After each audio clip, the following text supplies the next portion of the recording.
The widow accepted a crooked house as payment from her patroness, but the reason it was crooked changed her life. Aduni Adebayo was a widow with 6 children who suffered from hunger. Her millionaire patroness offered her an old, crooked house that no one wanted as payment. A house so tilted it looked as if it were about to fall, which everyone said was. But when she discovered why it was so twisted, when she opened the locked room that made the entire structure lean to one side, she understood that she had just received much more than a roof, music. And now she would have to defend with her life what generosity had given her. Tell us below in the comments from which city you are listening. And let's go with the story. The day Aduni Adebayo saw her husband Deji collapse in the middle of the carpentry workshop, his hand clutched to his chest and his eyes wide with pain, she knew her life had just shattered into pieces. There was no time for goodbyes. There were no final words, just the dull thud of his body against the concrete floor, her choked cry, and then the sepulchral silence that settled in their home like a permanent ghost. Deji was 42, Aduni 38, with 6 children to feed. Obi was 14, the twins Kehinde and Taiwo 11, Amara 9, little Chika 7, and baby Kola, who was barely 2 years old. The first months were a descent into hell. The workshop closed, debts mounted. Creditors arrived at the door demanding payments. Aduni could not meet. She sold Deji's tools, the few good pieces of furniture they had, even her wedding ring, but nothing was enough. Abeokuta, the town where she had lived all her life, suddenly felt hostile and cold. Old friends looked at her with pity, or worse, with barely disguised scorn. Poor Aduni, the market women murmured in the square. How will she support those 6 children alone? One October afternoon, with an empty stomach and the children crying from hunger at home, Aduni walked to Olumo Estate on the outskirts of town. It was an immense property belonging to Chief, Mrs. Obianuju Nuduka, a millionaire woman known throughout the region for her fortune and difficult character. They said she was also a widow, though that had been more than 20 years ago. They said she was as hard as stone and as cold as ice, but they also said she paid well. Music. Aduni knocked on the service door with trembling hands. An older woman with a severe face opened it, looking her up and down with suspicion. "What do you want?" "I've come to ask if you need help," Aduni said, swallowing her pride as if it were ground glass. "I can clean, cook, whatever is necessary. I have 6 children. And—" "Wait here," the woman interrupted and closed the door in her face. Aduni waited under the scorching sun, feeling the sweat run down her back and shame burn her cheeks. Almost an hour later, the door opened again. This time it was another person, a tall woman of about 60, elegantly but simply dressed, her silver hair pulled back in an impeccable bun. Her eyes were gray and penetrating, as if they could read every secret Aduni tried to hide. "You are Deji Adebayo's widow," she said without preamble. It was not a question. "Yes, ma'am. How many children do you have?" "6, ma'am." "And how old is the youngest?" 2 years, ma'am," Chief Nuduka observed in silence for what seemed an eternity. Then she nodded slightly. "I need someone to clean, to cook, to take care of the main house. The work is heavy, the hours are long. I tolerate no laziness or excuses. Can you handle that?" "Yes, ma'am," Aduni replied without hesitation, though she had no idea how she would manage with Kola. "I can handle anything. The pay is fair. You start tomorrow at 6 a.m. Don't be late." And that was it. Chief Nduka closed the door, and Aduni returned home almost running, her heart beating so hard she thought it would burst from her chest. That night, for the first time in months, she managed to buy bread and milk for her children. She watched them eat with a mix of relief and sadness that tightened her throat. Music. But in the village, tongues quickly began to wag. Aduni Adebayo, the respectable widow, now works as a house help for the millionaire. What a shame. What a fall. The market women murmured in the market, in the church, on every corner. "She has no dignity," said Mamangozi, the biggest gossip in Abeokuta. "I'd rather die of hunger than debase myself like that." Aduni heard the comments and clenched her fists, but she didn't respond. She couldn't afford that luxury. Her children needed to eat. The first days at the estate were exhausting. Aduni arrived when it was still dark, leaving Obi in charge of his siblings, and didn't return until the sun had already set. The main house was enormous, 3 stories, more than 20 rooms, marble floors that had to be mopped on her knees, immense windows that required hours of cleaning. And Chief Nuduka was demanding, yes, but not cruel. She watched her work with those gray, inscrutable eyes, but never shouted at her, never insulted her, as Aduni had feared. In fact, There was something strange in the way Chief Nduka treated her. Sometimes, when Aduni was cleaning the library, she felt the millionaire's gaze on her. Other times, Chief Nduka asked unexpected questions. Does your eldest son go to school? Is the baby healthy? What did your husband study? Aduni responded respectfully, but with honesty. And little by little, something began to change. Chief Nduka started giving her clothes she no longer used, old toys of her son for Kola, books for Obi, small gestures that Aduni received with immense gratitude. One November afternoon, as Aduni swept the second-floor corridor, she heard loud voices coming from Chief Nduka's study. It was her nephew and niece, Emeka and Chinwe Nduka, who visited the estate every month under the guise of checking on their aunt, but who in reality only wanted to ensure their inheritance was intact. "Auntie, it's ridiculous for you to live alone in this huge house with just one househelp," Emeka said with a syrupy voice. "You should come live with us in Lagos. We can take better care of you." "I don't need to be taken care of," Chief Nduka replied with a voice as dry as the desert, "and certainly not by you, who only wait for me to die to divide what little I have left." The silence that followed was tense and icy. Aduni stood paralyzed with the broom in her hands, not daring to move. Then she heard the furious footsteps of the nephew and niece descending the stairs, their poisoned murmurs. "Stubborn old woman, we'll see who has the last word." That night, as Aduni finished cleaning the kitchen, Chief Nduka entered with a glass of water, sat at the table, something she never did, and observed her in silence for a long time. "Aduni," she finally said, "what would you do if you had a lot of money and no children of your own?" The question took her by surprise. Aduni placed the cloth on the sink and turned to her patroness. "I don't know, ma'am. I suppose I would ensure it didn't fall into the wrong hands." Chief Nduka smiled for the first time. It wasn't a warm smile, but rather sad, tired. "You're smarter than you appear," she murmured. Aduni didn't know how to respond to that, but the conversation stayed in her mind for days. 2 weeks later, on a Saturday afternoon, Chief Nduka asked her to accompany her to inspect a property she owned on the outskirts of Abeokuta, near the road that led to Ijebu Ode. Aduni left her children with a neighbor and got into the millionaire's SUV, nervous and confused. They arrived at a large, overgrown plot of land where an old house of wood and mud brick stood. But the strangest thing about the house was that it was completely tilted to one side, as if a giant hand had pushed it. The walls curved at impossible angles. The roof seemed about to collapse. The windows were broken. "Music. This is my old house," Chief Nduka said as they walked around the structure. "My grandfather built it almost 100 years ago, but it's been abandoned for decades. No one wants it. They say it's haunted." Aduni observed the house with curiosity, more than fear. She didn't believe in ghosts, but she did notice something strange. The tilt wasn't uniform. It was as if something very heavy was pulling the house to a specific side. "Why is it so crooked, ma'am?" Chief Nduka looked with those penetrating gray eyes, and for a moment Aduni thought she would get an answer, but the millionaire only smiled again with that mysterious, tired smile. "That, my dear Aduni, is a secret only I know." They returned to the estate in silence, but Aduni couldn't stop thinking about that crooked house and Chief Nduka's words. There was something hidden there, something important, and without knowing why, she felt that this secret was about to change her life forever. The answer would come much sooner than she imagined, and in a way she never could have predicted, because 3 days later, on a Tuesday afternoon, Chief Nduka's son would arrive from Abuja with his wife and young son. And that 5-year-old child, mischievous and curious, would get too close to the edge of the artificial lake in the estate gardens. And when he fell into the water screaming and flailing his arms desperately, it would be Aduni who was nearby. It would be Aduni who would have to make the most important decision of her life in a fraction of a second. Tuesday dawned with suffocating heat that portended a storm. Aduni arrived at the estate at 6 o'clock as always, but found the house in an unusual state of agitation. Chief Nduka was in the kitchen giving orders to the other employee, a young woman named Kemi, who helped with food preparation. "My son is coming today from Abuja," Chief Nduka announced without looking up from the list she was writing. "He's bringing his wife, Adayas, and my grandson, Uche. I want everything to be impeccable.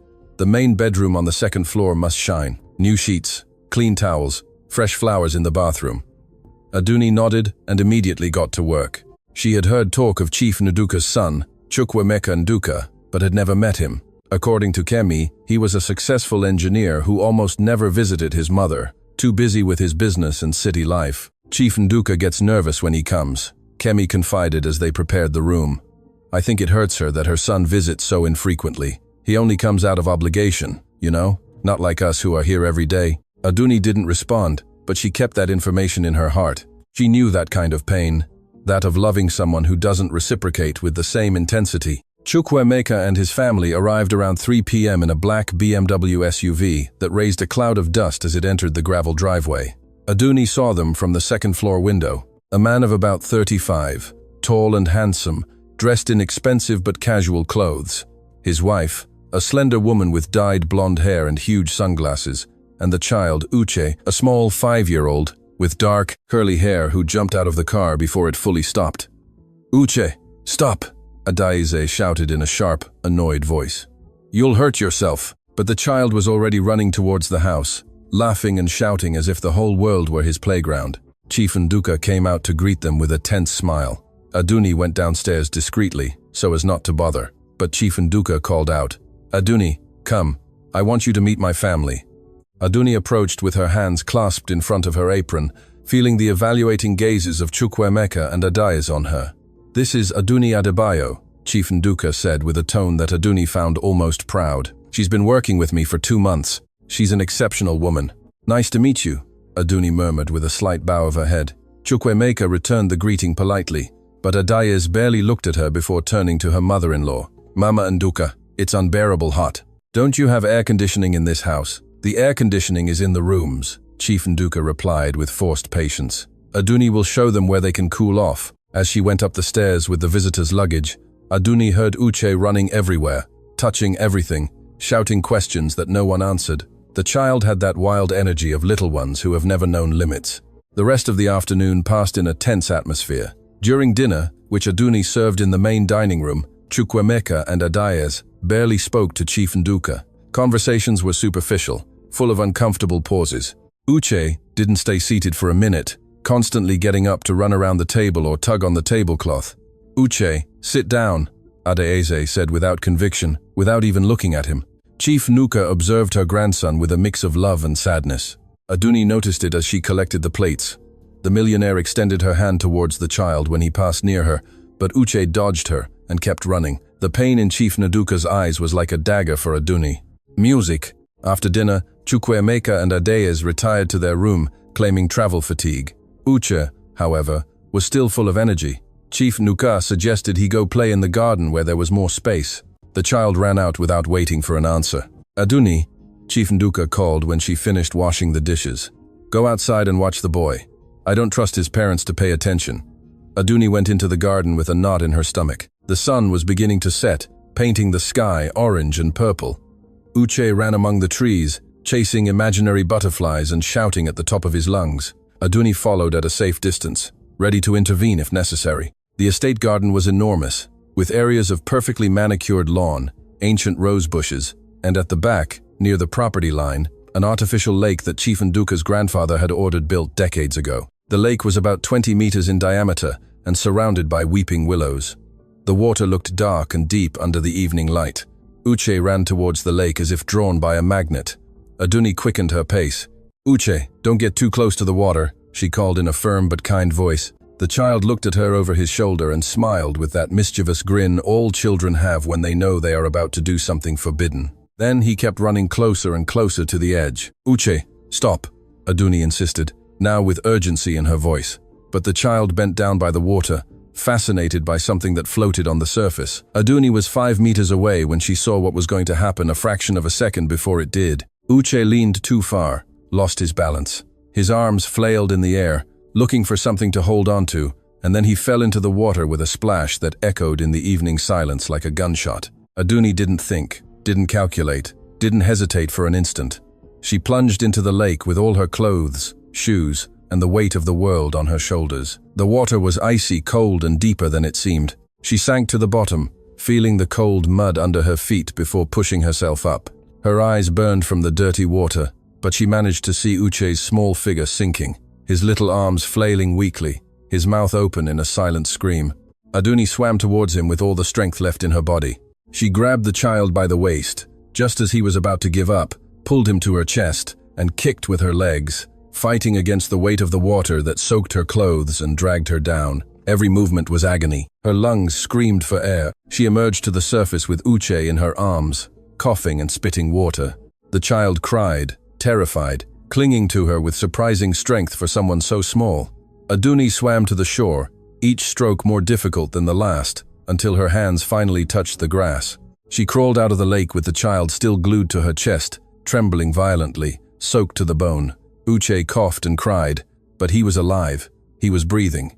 Aduni laid him on the grass and checked his mouth to make sure he didn't have water trapped. The child looked at her with huge eyes, full of tears and fear.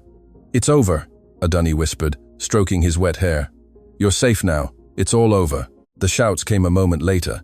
Chief Nduka ran from the house with a speed Aduni wouldn't have believed possible in a woman her age. Behind her came Chukwuemeka and Adaeze with faces contorted by panic. "Uche!" Adaeze cried, falling to her knees beside her son and snatching him from Aduni's arms. "My baby! My baby!" Chukwuemeka also knelt, checking his son with trembling hands.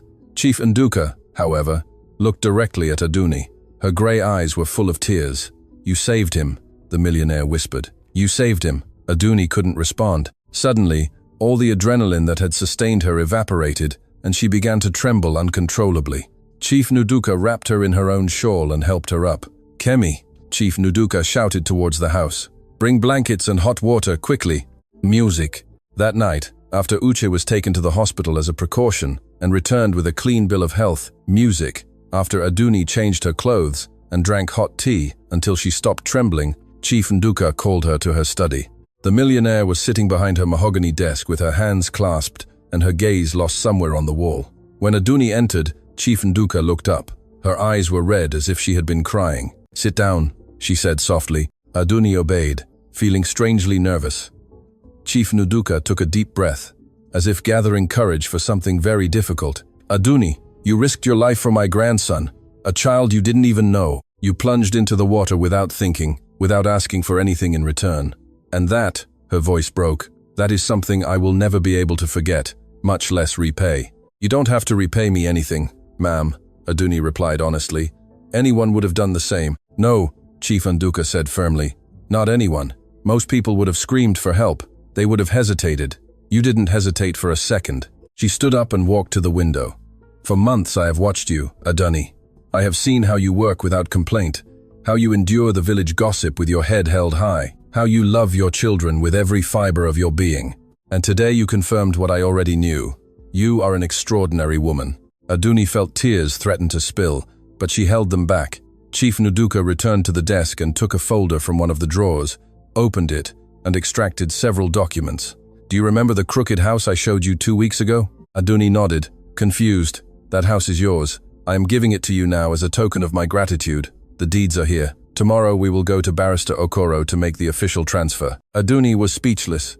The crooked house, that tilted, old, abandoned structure, it wasn't much, but it was infinitely more than she had. "Ma'am, I don't know what to say." "Don't say anything," Chief Nduka interrupted with a smile. "Just accept it. It's yours, and what's inside it is also yours." Those last words hung in the air like an unrevealed secret. Aduni opened her mouth to ask what they meant, but Chief Nduka had already put away the documents and was walking towards the door. "Now go home to your children," the millionaire said. "Tomorrow we will discuss the details." Aduni stopped at the threshold and looked at her one last time. "Thank you. Thank you for saving the only thing in this world that still truly matters to me." Aduni returned to her small rented house that night, walking as if in a dream. A house. Chief Nduka had given her a crooked, old, abandoned house, but a house nonetheless, a place of her own. The first step towards a better life for her and her children.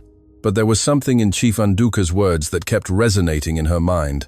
"And what's inside it is also yours." What was inside that crooked house? What secret did it hide that made it tilt so strangely? And why had Chief Nduka smiled with that mix of sadness and relief when she told her everything was hers? The answers were there, waiting for her in that tilted house. And when she finally discovered them, Aduni would understand that Uche's rescue had not just been an act of heroism. It had been the key that would open the door to a destiny that would change her life, and that of her 6 children forever. But before that, before the move and the discovery, she would have to face something she didn't expect. The fury of Chief Nduka's nephew and niece, Emeka and Chinwe, who had just learned that their aunt had given away one of her properties to a simple house help, and they were not going to let that stand. The news spread through Abeokuta like wildfire during the dry season. Aduni Adebayo, the poor widow who cleaned other people's floors, now owned a property. The venomous tongues of the town worked tirelessly. In the market, in the square, at the church gates, the gossip grew and distorted with each repetition. They say she seduced the millionaire's son, Mama Ngozi, murmured to a group of market women. That's why they gave her the house. She must be having an affair with him. No, I heard the child fell into the lake on purpose, another added. It was all a plan to extort money from Chief Nduka.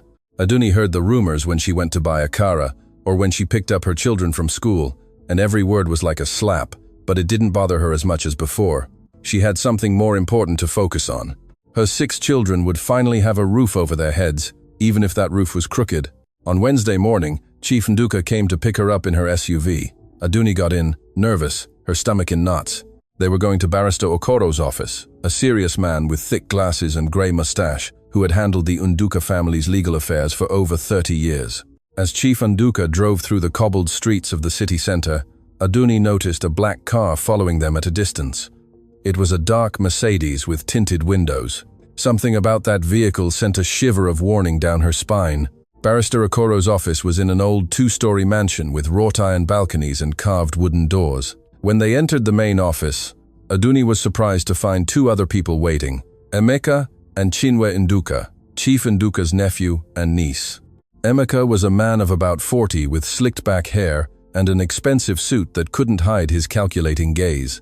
Chinwe, his younger sister, was 35 and had a face that would have been beautiful were it not for the bitter expression that seemed permanent on her dark red-painted lips. Auntie Obianuju, Emeka said with a syrupy voice that didn't match the ice in his eyes. What a surprise to find you here. We didn't know you had an appointment with the barrister. I didn't have to inform you, Chief Nduka replied dryly. My affairs do not concern you. But Auntie, Chinwe intervened with false sweetness. We are family. Everything you do concerns us, especially when it comes to giving away family properties to strangers. Their eyes fixed on Aduni with a contempt, so pure it was almost tangible. Aduni felt the ground open beneath her feet. How had they found out so quickly? Aduni is not a stranger, Chief Nduka said, lifting her chin with dignity. She saved my grandson's life, something none of you would have done. That doesn't give her the right to receive properties that have belonged to our family for generations, Emeka spat, dropping the mask of courtesy. That house belonged to your grandfather, our great-grandfather. You can't just give it away to a domestic staff. Barrister Okoro cleared his throat uncomfortably from his desk. Chief Nduka has every legal right to dispose of her properties as she sees fit, he said in a professional voice. The house in question has been in her name for over 20 years. There is no legal impediment to making the transfer, but there is a moral impediment, Chinwe insisted. Auntie, that house is part of our family heritage. You can't do this. Papa and Mama would turn over in their graves if they knew. As for your father, Chief Nduka replied with a voice that cut like glass. He was my younger brother and a greedy man who borrowed money from me all his life without returning a single kobo. So don't tell me he would be worried about the family heritage. The silence that followed was so dense that Aduni could almost feel it pressing against her skin. She wanted to disappear, to become invisible, not to be there in the middle of that family quarrel. But Chief Nduka took her hand and squeezed it firmly. Barrister, the millionaire said, without taking her eyes off her nephew and niece, proceed with the transfer now. The next 30 minutes were torture. Aduni signed, where indicated with trembling hands, her heart pounding so hard she was sure everyone could hear it. Emeka and Chinwe remained seated in a corner, shooting her looks of pure hatred that promised revenge. When the process was finished and the barrister handed her the deeds in a manila envelope, Aduni felt her legs barely supporting her.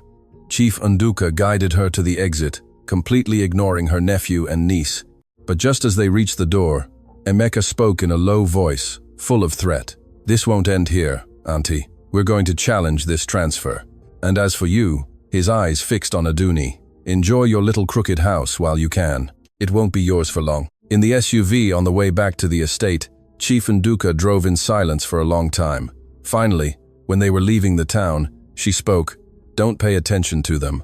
They have no legal power to take that house from you. The deeds are in your name.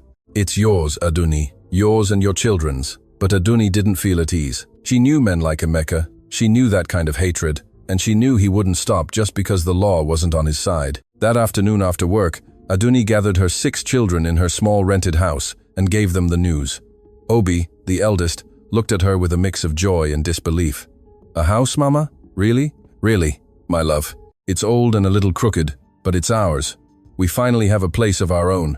The twins, Kehinde and Taiwo, shouted with excitement. Amara and Chika hugged their mother, crying with happiness. Only little Kola, 2 years old, didn't fully understand what was happening, but he smiled because everyone else was smiling. They spent the next 3 days preparing for the move. They didn't have much to pack. Clothes, a few pots, the children's worn toys, school notebooks, but each object felt lighter now that they knew they were taking it to a home of their own. Early Saturday morning, they arrived at the Crooked House with the help of a neighbor who had a pickup truck. The children jumped out of the vehicle and stood in front of the property with their mouths open. The house was even stranger than Aduni remembered. The entire structure leaned to the east, as if something incredibly heavy was pulling from that side. The red-tiled roof was partially sunken. The mud brick walls showed deep cracks. The wooden windows were swollen with humidity. The front porch curved at an impossible angle. Around the house, the ground was covered with tall weeds and wild trees that hadn't been pruned in decades. "Mama," Amara whispered, taking Aduni's hand. "Are we really going to live here?" "Yes, my love. And we'll fix it up little by little. You'll see. It will be beautiful." But inside, Aduni felt a pang of doubt. How was this place going to be habitable? She had no money for repairs, barely enough to eat. She opened the main door, which creaked with a sound that seemed like a lament, and they all entered together. The interior was dark and smelled of ancient dampness. The wooden floor was covered with dust and dry leaves that had come in through the broken windows. In the living room, there was old furniture covered with white sheets that looked like ghosts in the gloom. But what caught Aduni's attention most was the strange layout of the house. There was a large living room, a small kitchen with a wood-burning stove, 2 rooms to the left, a tiny bathroom, and a closed door at the end of a short hallway on the east side of the house. The door was made of thick wood, with an old, rusty padlock hanging from an iron ring. Aduni approached that door and touched it with the palm of her hand. The wood was cold, too cold to be normal, and when she put her ear against the surface, she thought she heard something. Not a sound exactly, but more of a presence, as if the room were breathing. "Mama, what's in there?" Obi asked, approaching with curiosity. "I don't know. It's locked. Can we open it?" Aduni looked at the padlock. It was old but sturdy. They would need tools to open it, or the key. "Tomorrow, I'll find a way to open it," she promised. "Now help me clean. We have a lot of work." They spent the whole day sweeping, mopping, taking the sheets off the old furniture, opening windows to let in fresh air. The children worked with surprising energy, singing and laughing despite the tiredness. For them, this was an adventure, a new beginning. When the sun began to set, Aduni made a simple dinner with the provisions she had brought. Fried beans, tortillas, or yam flour for swallow, heated on the wood-burning stove, and a little cheese. They ate sitting on the living room floor as if it were a picnic. And for the first time in a long time, Aduni felt something akin to peace. That night, she put the children to bed in the 2 rooms, sharing old mattresses they had found in a closet. Aduni stayed awake a little longer, sitting on the crooked porch, looking at the stars that shone over the wild land. She thought of Deji, her dead husband, who had worked until the last day of his life without complaining. She thought of the humiliations she had endured in Abeokuta. She thought of the nights her children had gone to sleep hungry. She thought of all the times she had begged God to give her a chance, just one, to give her children a better life. And God had answered, but not as she expected, not with a better job or a stroke of luck, but through Chief Nduka, a lonely woman who had seen in Aduni something no one else had seen: dignity, kindness, courage. What you protect with your life will protect you. Now she understood the inscription on the doorframe.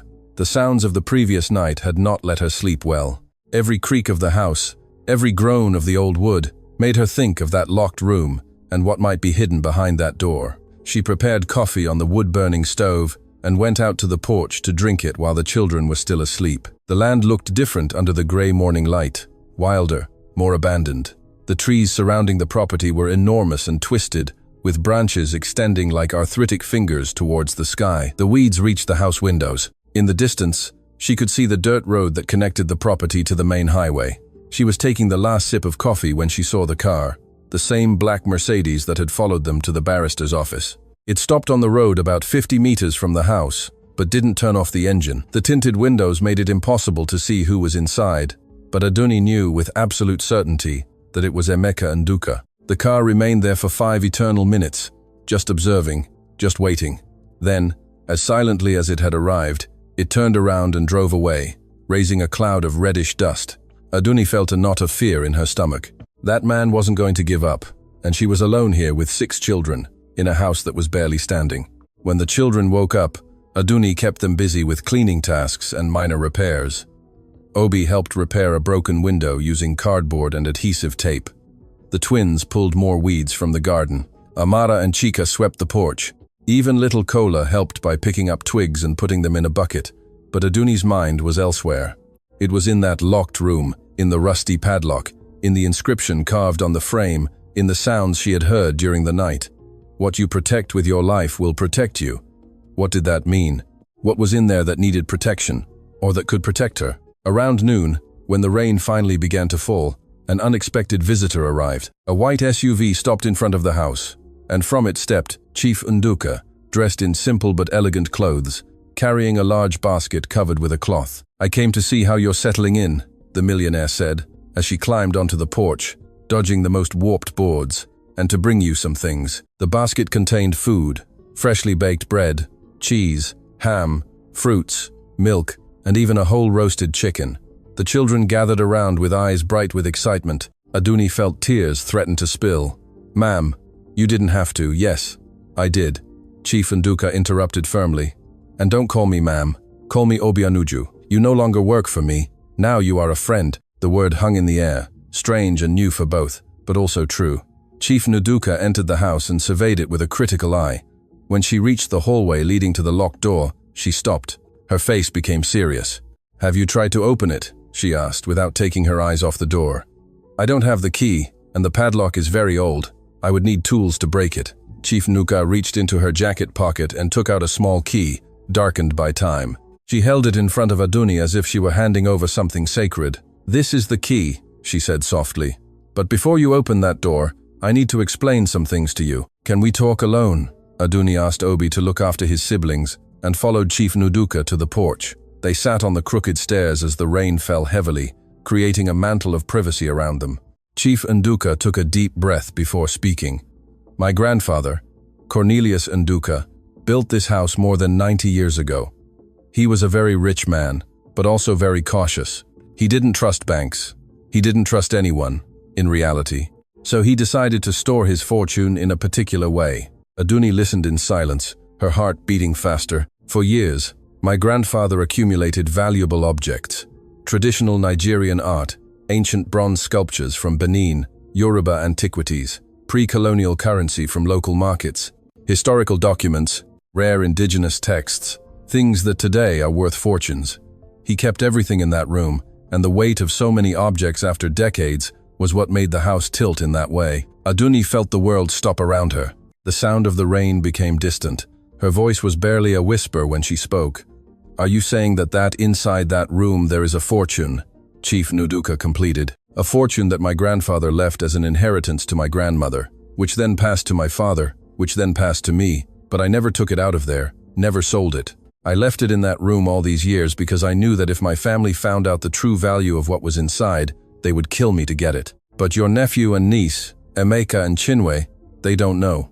They know the house exists. They know it's abandoned and crooked, but they believe it's just an old, worthless property. My grandfather was very astute. He never registered the contents of the room in any official inventory. To the world, those things don't exist, and I kept that secret for more than 20 years. Aduni felt a sudden dizziness. This couldn't be happening. It couldn't be real. "Why?" she asked in a trembling voice.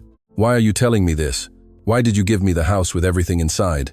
Chief Nduka looked at her with those gray, penetrating eyes, but this time there was tenderness in them and deep sadness. "Because I have no one else to trust. My husband died 22 years ago.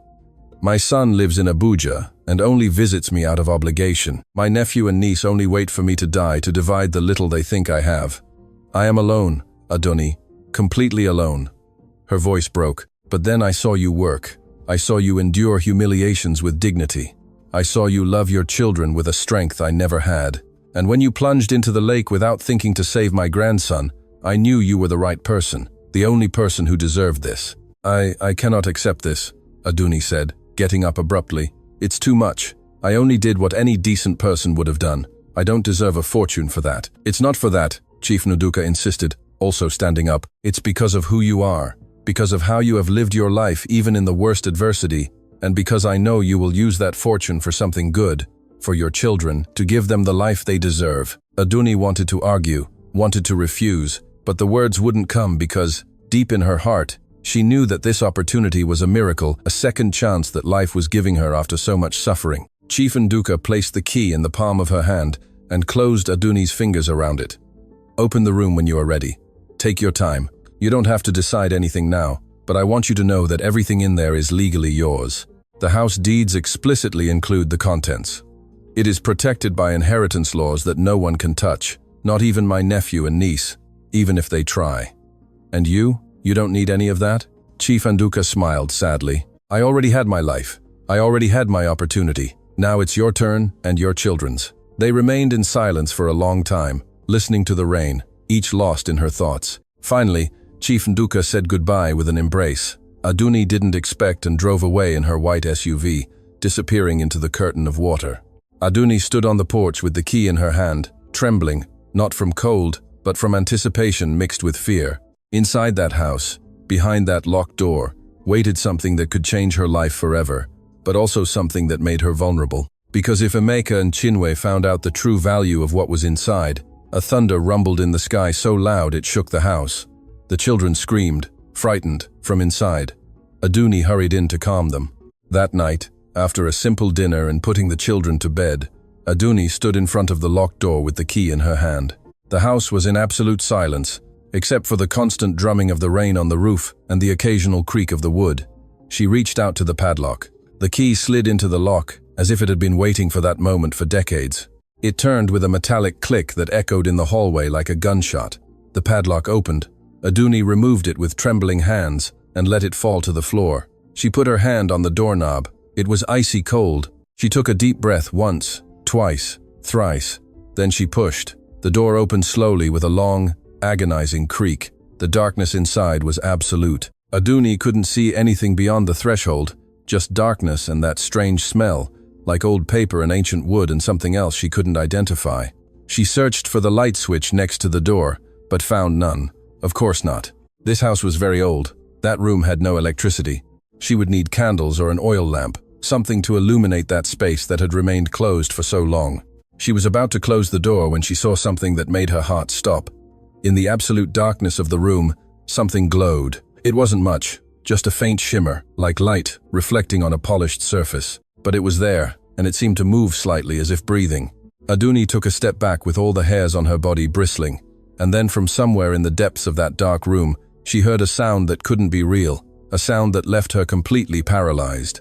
The delicate clinking of metal against metal, like coins falling or chains moving, or something heavy settling into place after being disturbed. And beneath that almost imperceptible sound, something else, a whisper, not of voices, but of the air itself moving inside the room, as if the space had been sealed for so long that the simple act of opening the door had awakened something that slept. Aduni slammed the door shut, her heart pounding so hard it hurt her chest. She leaned against the hallway wall, trembling, trying to catch her breath. Tomorrow she would enter in daylight, with candles, with her children awake in the house, so as not to feel so alone. Tomorrow she would face whatever awaited her in that room. But as she returned to the living room to try and sleep, a part of her knew the truth. After opening that door, after disturbing what slept within, nothing would ever be the same. And not just because of the fortune she was about to discover, but because by opening that door, she had unleashed something else. Something Chief Nduka had kept locked away for decades. A secret so grand, so heavy, that it had made an entire house tilt under its weight. A secret that Emeka and Chinwe Nduka were about to discover. Because at that precise moment, while Aduni was trying to sleep without success, the black Mercedes was parked again on the dirt road, and Emeka was inside, talking on the phone in a low, urgent voice, giving precise instructions to someone on the other end of the line, instructions that involved that crooked house and a widow who had no idea of the danger approaching. Monday dawned with a disturbing silence. The rain had ceased during the night, leaving the ground soaked and the air heavy with humidity. Aduni woke up early, her body aching from the sofa, and her mind still caught in the sounds she had heard behind the locked door. She prepared breakfast for the children, warm oatmeal with a little sugar and cinnamon, the last remaining akara, watery coffee. As they ate, Aduni noticed Obi watching her with concern. "Mama, are you okay? You look tired." "I'm fine, my love. I just didn't sleep well." But it wasn't just that. All night, she had felt someone watching the house from outside. Several times she had gotten up to look through the broken windows, but she never saw anything but darkness and the trees moving in the wind. After breakfast, she asked Obi to stay and look after his siblings. She took 3 thick candles she had found in a kitchen drawer, a lighter, and walked towards the hallway with determined steps. She couldn't keep postponing this. She needed to know what was in that room. She needed to understand why Chief Nduka had given her something so valuable. The door was exactly as she had left it the night before, closed with the padlock on the floor. Aduni lit the 3 candles, placed 2 on the hallway floor for backup light, and held the 3rd with a steady hand. Then she pushed the door. This time it opened without resistance, as if the room had accepted that it would finally be revealed. The candlelight penetrated the darkness, and what Aduni saw left her breathless. The room was larger than she expected, perhaps 5 by 6 meters, but every centimeter was occupied. The walls were covered with dark wooden shelves, and on those shelves were all sorts of objects, carefully stacked, protected with cloths, organized by categories that revealed the orderly mind of Chief Nduka's grandfather. Aduni took a step forward, raising the candle to see better. Her breath quickened. On the nearest shelf were framed traditional religious paintings, colonial-era Yoruba carvings with gilded halos, serene-faced saints, Christ figures carved from ancient wood. Aduni recognized the style, although she didn't know much about art, but even she could see that they were old, very old, centuries old. Beyond, in wooden boxes with bronze locks, were books, hundreds of books. Aduni opened a box carefully and took out the top volume. It was a huge book with embossed leather covers and pages yellowed by time. The title was in old indigenous script, almost illegible, but she could make out a date.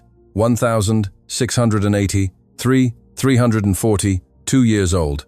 She continued forward, her legs trembling. In the center of the room were iron chests with padlocks that were also open, as if Chief Nduka had wanted Aduni to be able to access everything without difficulty. She knelt in front of the first one and opened it. Coins, hundreds, perhaps thousands of silver coins, gleamed in the candlelight like tiny stars. Aduni took one with trembling fingers. It was heavy, cold. It had an emblem engraved on it and letters she couldn't quite read. But she knew this was pure silver from colonial-era mines. The second chest contained jewels, enormous pearl necklaces, rings with precious stones that flashed with color when the candlelight touched them, intricately worked gold bracelets, ancient brooches with embedded diamonds. Aduni knew nothing about jewelry, but even she could see that these objects were not mere ornaments. They were historical treasures. The third chest almost made her cry. It was filled with silver bars, perfectly stacked, each the size of a brick. Aduni counted 30 bars. Then she stopped counting because tears blurred her vision. But that wasn't all. There were more shelves at the back of the room. She got up and walked over, feeling her legs barely supporting her. She found carved wooden religious sculptures, some so detailed they seemed alive. Gold and silver chalices, manuscripts rolled in leather tubes, ancient hand-drawn maps, official documents with red wax seals, pre-colonial jade and obsidian figures that Chief Nduka's grandfather must have collected on his travels. In one corner, wrapped in velvet cloths, were unframed paintings. Aduni carefully unwrapped one and almost dropped the candle. It was a portrait of a 17th-century European woman dressed in silks and lace, gazing at the viewer with penetrating eyes. The painting was signed in the lower corner, but Aduni didn't recognize the name. However, the technique, the colors, the way the light seemed to emanate from the woman's face, this was the work of a master. Aduni carefully put down the painting and sat on the wooden floor, unable to remain standing. Around her, in that room that had made the entire house tilt under its weight, there was a fortune that surpassed anything she had ever imagined. It wasn't just money, it was history, it was art, it was the legacy of generations accumulated with patience and vision, and now it was hers and her 6 children's. She didn't know how long she sat there crying in silence as the candle burned down. She thought of Deji, her dead husband, who had worked until the last day of his life, without complaining. She thought of the humiliations she had endured in Abeokuta. She thought of the nights her children had gone to sleep hungry. She thought of all the times she had begged God to give her a chance, just one, to give her children a better life. And God had responded, but not as she expected, not with a better job or a stroke of luck, but through Chief Nduka, a lonely woman who had seen in Aduni something no one else had seen. Dignity, goodness, courage. What you protect with your life will protect you. Now she understood the inscription on the doorframe. Chief Nduka's grandfather had protected this fortune with his life, keeping it hidden from the world. And now that fortune would protect Aduni and her children. It would give them education, health, opportunities. It would give them the future they deserved. But first, she had to protect it. Because if Emeka and Chinwe found out what was here, the thought was interrupted by a shout from Obi in the living room. "Mama, Mama, come quick." Aduni jumped up, carefully put the candle on the floor, and ran to the living room. She found her 6 children huddled by the window, looking out with frightened faces. "What's wrong?" "There's a man outside," Obi whispered. "He's taking pictures of the house." Aduni peeked through the broken window and felt her stomach knot. It was Emeka Nduka. He was standing in the front garden in broad daylight with a professional camera in his hands. He was taking pictures of the house from all angles: the front, the sides, the sunken roof, the broken windows, and worst of all, he was wearing an elegant suit and a satisfied smile that boded no good. Aduni went out onto the porch, her heart pounding in her throat. Emeka stopped taking pictures and looked at her with that smile that was more a threat than a friendly gesture. "Good morning, Aduni. I hope I'm not interrupting." "What are you doing here?" "Just documenting the property," he replied in a syrupy voice.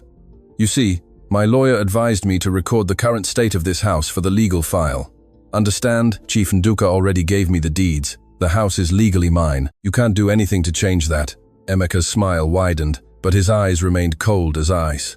"Oh, no. I'm not trying to take your house, Aduni. That would be difficult, but there are other ways to resolve this matter." He put the camera in his bag and approached the porch. "Look at this place. It's about to collapse. It has no electricity, no running water. The walls have huge cracks. The roof is sunken. Do you really think it's safe to live here with 6 small children?" Aduni felt a shiver of warning. "I can fix it little by little." "With what money?" Emeka's voice hardened. "You're a poor woman, Aduni, a widow with no resources, and this house needs repairs that would cost hundreds of thousands of naira, maybe millions. How are you going to pay for that? That's none of your business." "But it is the business of the town planning authority," Emeka said with a triumphant smile.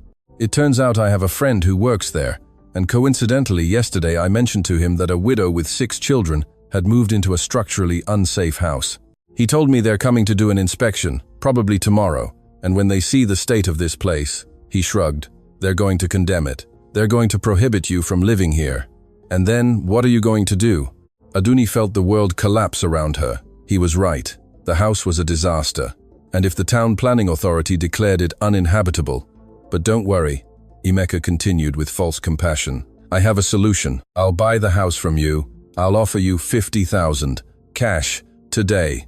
It's more than this ruin is worth. With that money, you can rent something decent in the village while you find work." 50,000 was a fortune for someone in her situation, but it was nothing, absolutely nothing compared to what was in the locked room. "It's not for sale," Aduni said in a firm voice, though she trembled inside. Emeka's smile disappeared. His face hardened until it looked carved in stone. "You're going to regret this," he said in a low, menacing voice. "My aunt made a mistake giving you this property, and I'm going to correct that error one way or another." He turned and walked towards his black Mercedes. Before getting in, he turned one last time. "Oh, and by the way, I told some people in Abeokuta about this house and about your good luck. You know how village people are, gossipy, curious. I imagine you'll soon have many visitors. People asking what's so special about this old house that my aunt would give it to you. People speculating, people investigating." The message was clear. Emeka was going to spread rumors. He was going to draw attention to this property. And if enough people started asking questions, eventually someone would discover the secret of the locked room. The Mercedes started and drove away, raising dust. Aduni stood on the porch, trembling with fury and fear. Her children came out of the house and huddled around her. "Mama, who was that man?" Amara asked in a scared voice. "No one important, my love. Just a bad man who will soon learn he can't intimidate us." But inside, Aduni knew the truth. She was in trouble, serious trouble. Emeka was going to use all the resources at his disposal to take this house from her, and she had no money to hire lawyers. She had no political connections. She had nothing, except a crooked house full of treasures that she couldn't sell without attracting dangerous questions. She needed help, and there was only one person in the world who could give it to her. "Obi," she called her eldest son. I need you to stay and watch your siblings. I'm going out for a while. Where are you going? To see Chief Nduka. This cannot wait. Aduni walked along the dirt road to the main highway, where she managed to flag down a bus that took her to Abeokuta. From there, she took a taxi she couldn't afford to Olumo Estate. When she knocked on the service door, it was Kemi who opened it. Aduni, what are you doing here? I thought you no longer. I need to speak with Chief Nduka. It's urgent.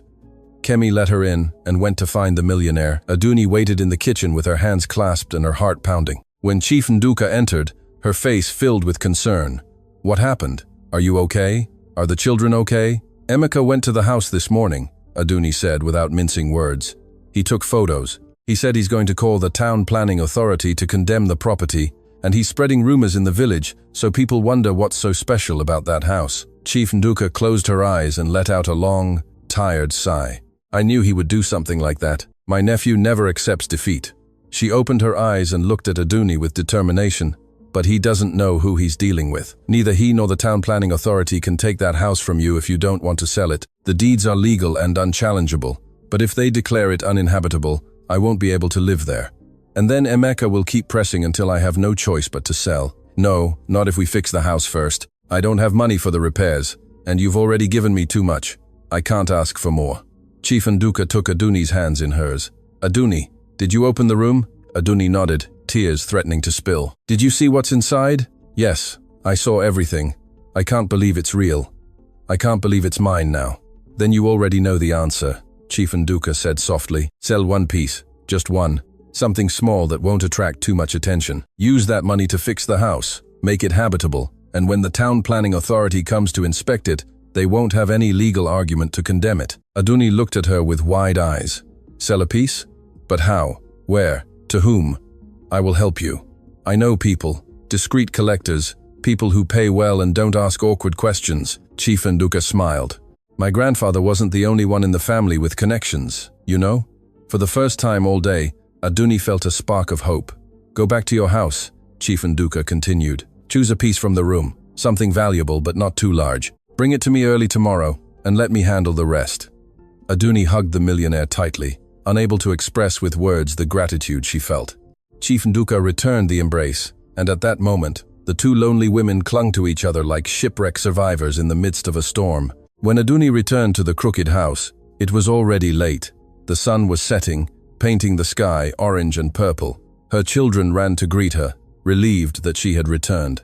She prepared a simple dinner for them and put them to bed early, singing them lullabies that Deji used to sing when he was alive. Then, when the whole house was silent, Aduni returned to the locked room with a candle in her hand, knelt in front of the chests, and began to examine their contents carefully, looking for something she could sell without feeling she was betraying Chief Nduka's gift. Finally, at the bottom of the second chest, she found a necklace. It was beautiful but not ostentatious. A thin gold chain with an oval locket containing a miniature portrait of a young woman. The workmanship was exquisite, clearly ancient, probably from the early 20th century, valuable, but not as much as the silver bars or the ancient paintings. Aduni held it in the candlelight, admiring the details of the locket. Then she carefully put it in her pocket. Tomorrow her destiny would begin to change. Music. But as she closed the room door and walked back to the living room, she didn't see the figure watching the house from the trees across the road. She didn't see the glint of binoculars reflecting the moonlight. She didn't hear the click of a camera taking photographs in the darkness. Emeka Nduka was not alone in this. He had hired someone who would watch that house day and night, someone who would report Aduni's every move, every entry, every exit, every visitor. And when they finally discovered what secret that crooked house concealed, when they finally understood why Chief Nduka had given it to a simple house help, the real war would only just begin. Tuesday dawned with a clear sky that promised intense heat. Aduni got up before dawn, washed as best she could with the cold water from the rusty bathroom tap, and dressed in her most presentable clothes. The antique necklace rested in a small cloth bag in her pocket, weighing more by its meaning than by its size. She left Obi in charge of his siblings with strict instructions. Do not open the door to anyone. Keep the windows that still had glass closed, and if they saw Emeka's black Mercedes, hide in the back room until he left. Mama, you're scaring me, Obi said, frowning. He was 14, but sometimes he seemed much older, especially since his father's death. Don't be scared, my love, just be cautious. I'll be back before noon. The journey to Olumo estate felt endless. Every minute she spent away from her children was agony. But when she finally arrived and Chief Nduka opened the door personally, Aduni felt she could breathe again. Come in, I was waiting for you." In Chief Nduka's private study, Aduni took out the necklace with trembling hands. The millionaire examined it under the window light, turning the locket between her fingers with expert care. "It's beautiful. Late 1800s, I'd say. Probably from Europe, brought to Nigeria during the colonial era." She looked up at Aduni. "You chose well. This is valuable, but not so rare as to attract too much attention." "Ma'am, how much do you think it's worth?" "In the open market with certificates of authenticity and provenance, it could be worth between 200,000 and 300,000, but we're not going to the open market." Chief Nduka rewrapped the necklace in the cloth. "I have a friend in Lagos, Chief Edemokon. He's a very discreet, private collector. I've sold things to him before. He doesn't ask questions and pays in cash. He can give us 150,000 for this." Today, Aduni could barely believe what was happening. It was too easy, too fast. "You don't need papers, documents?" Chief Edemokon smiled kindly. "My dear, in my line of work, provenance is sometimes better, not investigated too much. I trust Obianoyu's judgment. If she says this is legitimate, that's enough for me." 20 minutes later, Aduni left that office with a manila envelope full of 501,000 notes, 150,000, a weight that was physical, but also symbolic, the weight of hope. On the return journey, Chief Nduka gave her practical advice. "Look for Master Segun Adeoye. He's the best master builder in Abeokuta. Tell him I sent you. He can fix your house in 2 weeks if you work fast. Use 80,000 for the repairs. Keep the rest for emergencies and for your children. And if Emeka tries to stop the works, he can't. It's your property.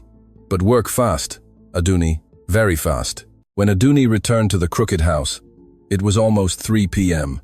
Her children ran to greet her, and she hugged them with a force that made them shriek with laughter. Then she showed them the envelope with the money, without telling them exactly how much there was, and explained that they were going to fix the house. "Really, Mama?" Amara asked with sparkling eyes. "Will it have electricity and hot water?" "Yes, my love. Everything we need." That afternoon, Aduni walked to the village and found Master Segun Adeoye in his workshop, a man of about 50 with huge hands and a face weathered by the sun. When she mentioned Chief Nduka's name, Master Segun straightened up respectfully. "If Chief Nduka sends me, then I work for you. When do we start?" "Tomorrow, and I need you to work fast, very fast." Master Segun arrived on Wednesday at dawn with a crew of 5 men. They started immediately. They reinforced the main roof beams, repaired the wall cracks with new cement, replaced the broken windows, installed electricity with the help of a local electrician, connected the water pipes, sanded and varnished the wooden floor. The house became a hive of activity. The children helped by carrying tools and sweeping sawdust. Aduni cooked abundant food for the workers and supervised every detail. And Master Segun, keeping his word, worked from sunrise until sunset without rest. But on Thursday afternoon, when Aduni went to the village to buy more provisions, she heard the murmurs. The market women were talking about her. They say she found money hidden in that house. "No, I heard Chief Nduka is secretly giving her more money. And if there's something valuable in there, why else would she give her a house?" Aduni gritted her teeth and kept walking. The rumors Emeka had planted were growing like weeds, but she couldn't do anything about it, except finish the repairs as quickly as possible. On Friday, the news Aduni had been dreading arrived. Master Segun called her while she was in the kitchen preparing lunch. "Madame Aduni, there are some men outside. They say they're from the town planning authority." Aduni's heart gave a painful leap. She went out onto the porch and saw a white SUV parked on the road. 2 men dressed in blue shirts and carrying clipboards got out of the vehicle, and behind them, in his black Mercedes, was Emeka Nduka with a satisfied smile. "Good morning," said one of the inspectors, a burly man of about 40. "I am Engineer Ojo, from the Town Planning Authority. We received a report that this structure is unsafe. We've come to conduct an inspection. Please, come in," Aduni said in a firm voice, though she trembled inside. "As you can see, we are carrying out repairs." Master Segun approached with his rolled-up blueprints under his arm. "Engineer Ojo, I am Segun Adeoye, a certified master builder. Here are the plans for the structural repairs we are carrying out. All up to code, all safe." The engineer reviewed the plans with a frown. His colleague walked around the property, taking photographs, measuring cracks, checking beams. Emeka watched from his car with his arms crossed and a tense expression. The inspection lasted more than 2 hours. Aduni waited with a knot in her stomach as the inspectors checked every corner of the house. When they finally finished, Engineer Ojo approached with a serious face. "Madame Adebayo, this house was in very precarious condition. Some of the main beams were rotten, the roof was at risk of collapse. The electrical installations were non-existent and dangerous." Aduni felt the world crashing down around her, but the engineer continued. "However, the repairs you are carrying out are adequate and professional. If Master Adeoye continues with the work as planned, in 1 week this structure will be completely habitable and safe." He signed his clipboard. "There is no eviction order. You can continue living here while the works are completed. We just ask that you be careful with the children around the construction areas." Aduni had to lean against the wall to keep from falling. Master Segun smiled discreetly. The other workers let out sighs of relief. Emeka got out of his car, his face red with fury. "How is this possible? This house is a public hazard." "Mr. Nuduka," Engineer Ojo said in a professional but cold tone, "the technical inspection does not support your claims. This property is being repaired adequately. There is no legal reason to condemn it. But you don't understand. This woman has no right to be here. My aunt made a mistake and property matters are not the competence of the town planning authority," the engineer interrupted. "If you have legal issues with the owner, resolve them in court." "Good day." The inspectors left in their SUV. Emeka remained standing next to his Mercedes, trembling with rage. He looked at Aduni with pure hatred. "Where did you get the money?" he asked in a low, dangerous voice. "Where did you get the money to pay for all this?" "That's none of your business," Aduni replied, finding a courage she didn't know she had. "My aunt gave you more than the house, didn't she?" Emeka took a step towards her. "There's something else, something hidden here. That's why the house is crooked. That's why she gave it to you. There's something of value. Get off my property," Aduni said in a firm voice. "Now." Emeka looked at her for a long time, then smiled. But it wasn't a joyful smile. It was the smile of someone who had just made a dangerous decision. "This won't end here," he whispered. "If my aunt gave you something more than this house, I'm going to find out." He didn't finish the sentence, simply got in his car and sped away. Master Segun approached Aduni and placed a large, comforting hand on her shoulder. "That man is dangerous, madam. Be careful." The following days passed in a whirlwind of work. Master Segun and his crew worked from dawn to dusk. The house transformed before Aduni's eyes. The walls were reinforced and painted a warm white. The roof was completely repaired with new tiles. The windows now had sparkling glass and solid wooden frames. Electricity illuminated every corner. Hot water ran through the new pipes. But the most impressive thing was the tilt. Master Segun had installed structural supports that made the house appear less crooked, although it obviously could never be completely straight without a total reconstruction. Still, it was safe, it was habitable, it was a home. On Sunday, when the works were almost finished, Chief Nuduka came to visit them. She walked through the house with tears in her eyes. "My grandfather would be proud," she whispered. "You have brought this place back to life." That night, after Chief Nduka left, Aduni put her children to bed in their freshly painted rooms with new beds she had bought with some of the remaining money. The children fell asleep smiling, exhausted but happy. Aduni sat on the porch, now repaired and stable, looking at the stars. For the first time in a long time, she felt peace. They had succeeded, against all odds, against Emeka's threats, against the village rumors. They had turned this crooked house into a home, but the peace was short-lived. At 3 a.m., Aduni woke up to a strange sound, a creak, but it wasn't the normal creak of an old house settling. It was the creak of someone walking carefully, trying not to make noise. She got up without turning on the lights and walked barefoot to the living room. The moonlight entered through the new windows, creating elongated shadows on the floor. Everything seemed normal. Maybe it had just been her imagination. Then she heard another sound. This one came from outside, from the east side of the house, from the side where the locked room was. Aduni ran to the nearest window and looked out. What she saw made her blood run cold. There was a man outside, dressed completely in black with a small flashlight. He was examining the exterior wall of the locked room, touching it with his hands, measuring something with a tape measure, and next to him, in the darkness, was Emeka and Nduka. They were looking for something. They were trying to understand why that side of the house tilted so much. They were about to discover the secret of the room, and Aduni, alone in the darkness of her house, with her 6 children asleep and defenseless, knew that the real war had just begun. Because if Emeka discovered what was in that room, if he understood the true value of what his aunt had given her, he would stop at nothing to take it from her. Absolutely nothing. Aduni watched from the dark window as Emeka and the man in black examined the exterior wall of the room. Their hands moved over the old mud brick, searching for signs, measuring the depth of the tilt. The man took out something that looked like a portable metal detector and slowly passed it over the wall. The device emitted a constant beep. Emeka smiled in the darkness. It was the smile of a predator who had just found his prey. Aduni retreated from the window, her heart hammering in her chest. She had to do something. But what? If she went out to confront them, they could become violent. If she called the police, by the time they arrived, they would have already left. And worst of all, now Emeka knew. Maybe he didn't understand exactly what was in the room, but he knew there was something metallic, something heavy, something valuable. She ran to the phone that had been installed with the new electrical line and dialed the number for Olumo Estate. It rang 4 times, 5, 6. Finally, Chief Nduka's sleepy voice answered. "Hello? Chief Nduka, it's Aduni. Emeka is here. He's outside the house with someone. They have a metal detector. They're investigating the room. They know there's something." The silence on the other end of the line lasted only a second, but it felt like an eternity. "Don't go out. Lock all the doors. I'm coming right now, and I'm bringing help." The line cut off. Aduni hung up the phone with trembling hands and ran to check that all the doors were locked. Then she went to her children's rooms. Obi was awake, sitting in his bed with frightened eyes. "Mama, I heard noises outside." "I know, my love. Stay here with your brothers and sisters. Don't go out for anything. Understood?" Obi nodded, but Aduni saw the fear in his eyes. He was so young still, too young to have to live with this kind of threat.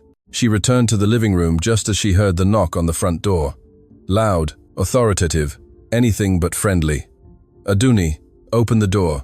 I know you're awake." It was Emeka's voice, but there was something different about it. Now there was no pretense of courtesy, no masks, just pure rage and greed. "Get off my property or I'll call the police," Aduni shouted from the other side of the door. "Go ahead, call them. By the time they arrive, I'll have already found what I'm looking for."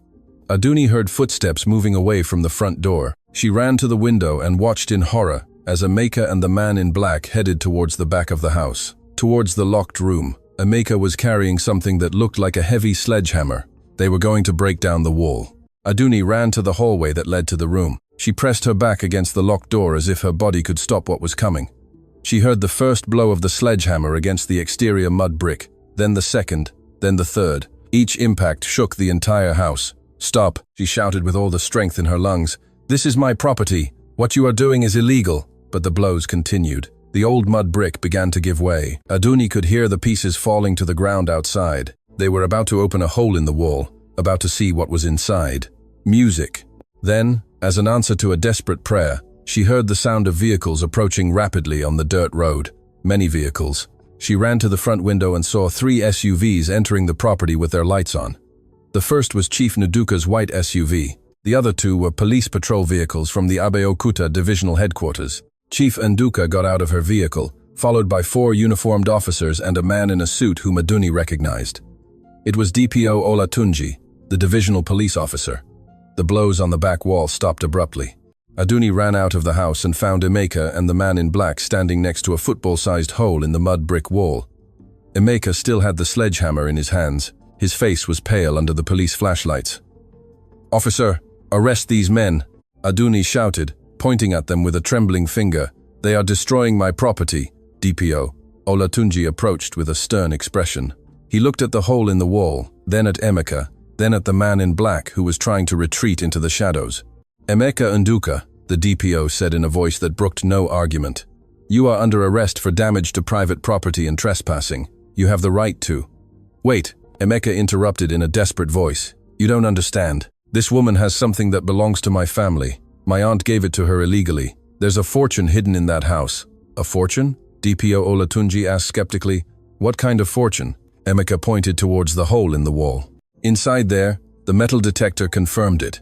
There's gold, silver, valuable objects. My grandfather hid them there decades ago, and now this woman—" "What's in that house?" Chief Nduka's firm voice interrupted, approaching the group. "Is legally the property of Aduni Adebayo. The deeds we signed explicitly include the full contents of the property. Anything inside that house is hers by legal right. But Auntie, that was the family inheritance. You can't just give it to a stranger. I can do whatever I want with my properties, Emeka. And I did.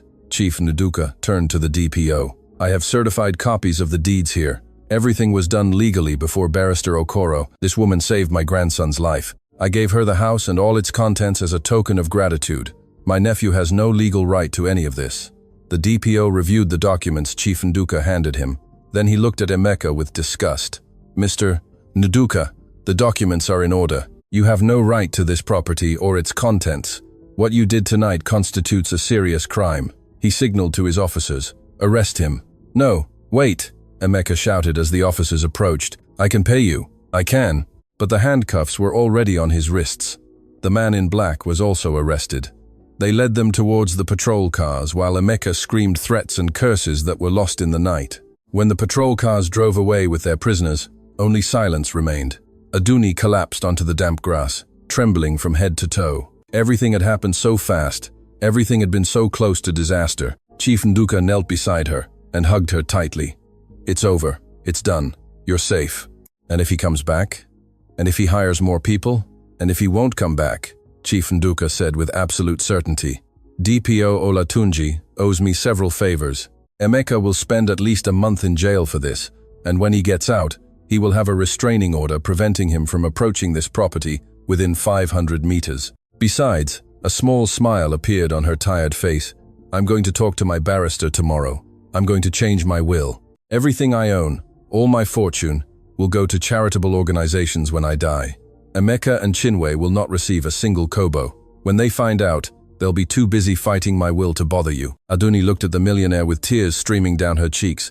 Why are you doing all this for me? Because you are the daughter I never had. Because I saw in you something I had long lost. Genuine goodness in a world full of greed. Chief Nduka wiped her tears with her handkerchief. And because my grandfather Cornelius would have wanted his fortune to go to someone who would use it for good. Someone like you. The following days were a transition. Master Sigun finished the house repairs, including the hole Emeka had made in the wall of the room. The crooked house, now reinforced and beautiful, became the envy of the neighborhood. Aduni, with Chief Nduka's advice, began to sell pieces of the treasure very cautiously. A necklace here, a painting there, always through Chief Edem Okon, always with absolute discretion. She never sold enough to attract attention, but just enough to transform her family's life. First, she bought a larger house in Abeokuta, near the best schools. She kept the crooked house as an investment property, renting it to a young family that filled it with laughter and life. The secret room was carefully emptied, and its contents were moved to a safe deposit box in Lagos, where only Aduni and Chief Nduka had access. Obi began private lessons with the best teachers and showed surprising talent for mathematics. The twins, Kahinde and Taiwo, enrolled in a football program that discovered their natural abilities as players. Amara started piano lessons and filled the new house with music. Chika joined a traditional dance group and shone in every performance. And little Kola, now 3 years old, attended a preschool where he learned and grew surrounded by other children. Aduni, for the first time in her life, had time to breathe, to think, to dream. She took evening classes to finish her secondary education, which she had abandoned when she married Deji. She discovered she loved to read. She discovered she was intelligent, capable, much more than anyone had ever told her. And Chief Nduka became a constant presence in their lives. She dined with them at least twice a week. She attended the twins' football matches. She listened to Amara play the piano. She read stories to Chika and Kola. She had become the grandmother the children had never had.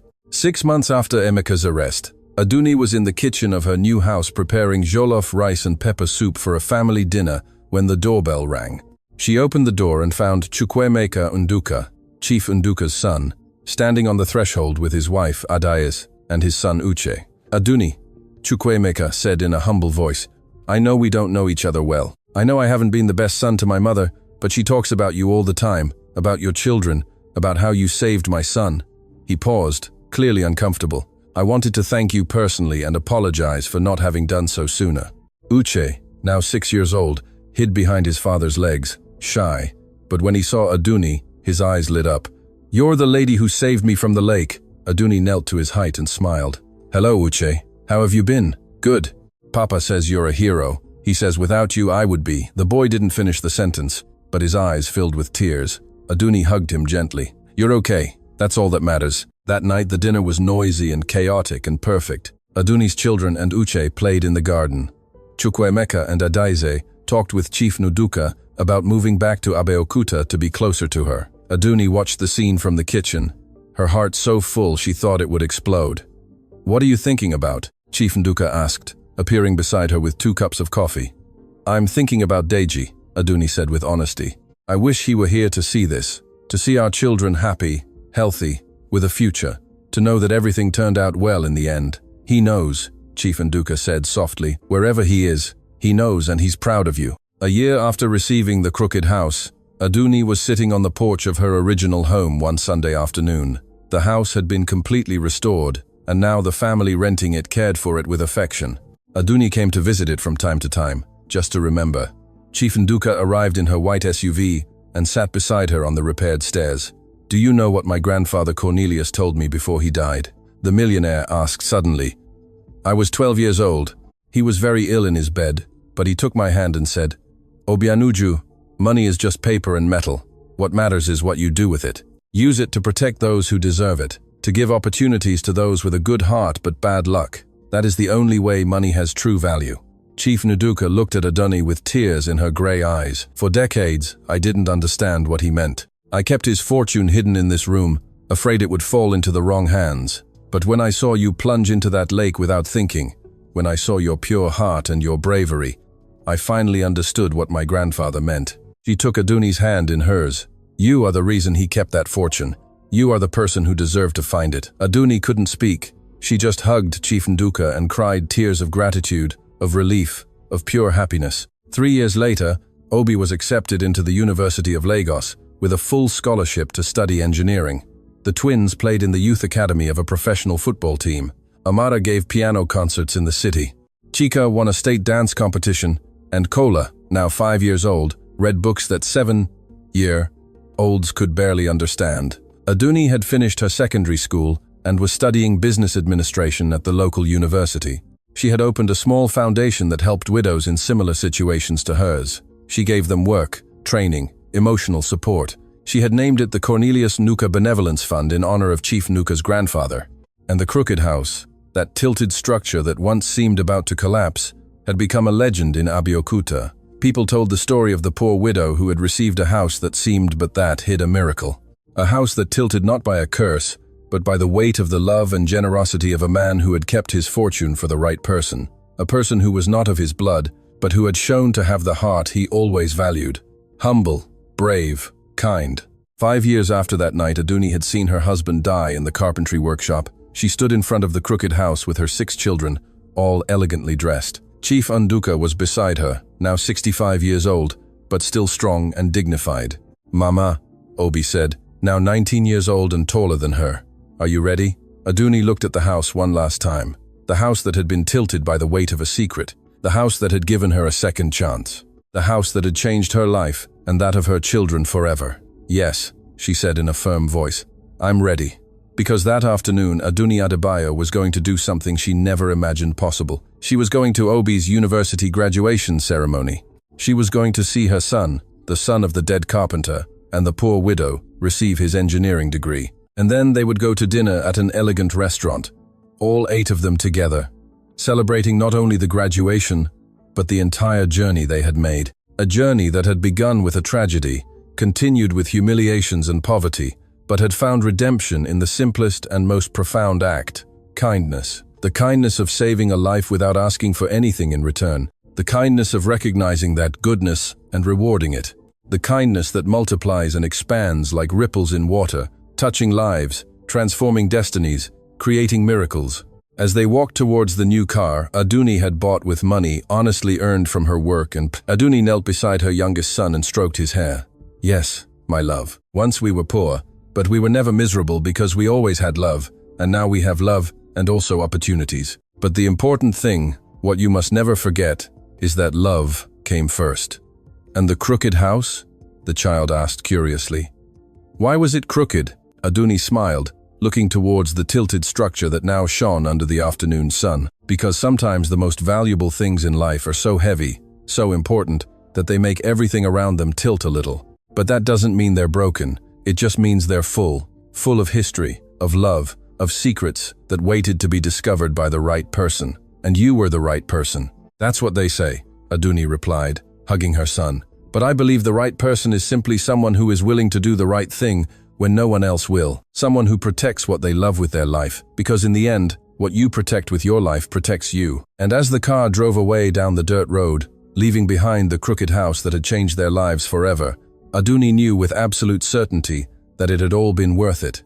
Every tear, every humiliation, every moment of fear and doubt, because in the end, goodness always finds its reward. Not always when we expect it, not always as we imagine it, but always, eventually, life gives back what you give. And she had given everything she had, her work, her dignity, her courage.